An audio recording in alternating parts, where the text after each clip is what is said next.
বাংলাদেশে ২০০৮ সাল থেকে জাতীয় পরিচয়পত্র দেওয়া শুরু হয়। সেই সময় থেকে জাতীয় পরিচয়পত্র নিয়ে নানা ঝামেলার মধ্যে পড়তে হয়েছে কমবেশি সবারই। প্রায়শই কার্ডের নানা ভুলের অভিযোগ পাওয়া যায়, যার কারণে অনেকে হয়রানির শিকার হয়েছে।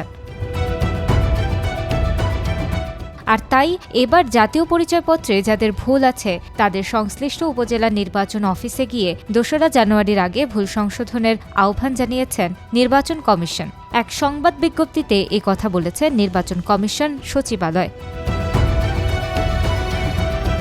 ইসি সচিবালয়ের পরিচালক মোহাম্মদ শরীফুল আলম স্বাক্ষরিত সংবাদ বিজ্ঞপ্তিতে বলা হয়, ২০২৫ সালের ২রা জানুয়ারি খসড়া ভোটার তালিকা প্রকাশ করা হবে। যাদের এনআইডিতে ভুল আছে তাদের জরুরি ভিত্তিতে এ সময়ের আগেই সংশ্লিষ্ট উপজেলা থানা নির্বাচন অফিসে গিয়ে তা সংশোধন করার জন্য অনুরোধ করা হচ্ছে।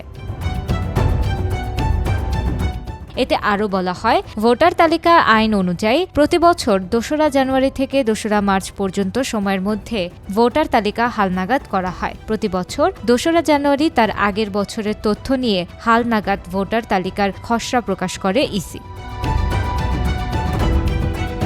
এই তালিকা নিয়ে দাবি, আপত্তির নিষ্পত্তি শেষে ২রা মার্চ প্রকাশ করা হয় চূড়ান্ত তালিকা। আগামী ২রা মার্চ চলতি বছরের তথ্য নিয়ে হালনাগাদ চূড়ান্ত তালিকা প্রকাশ করা হবে।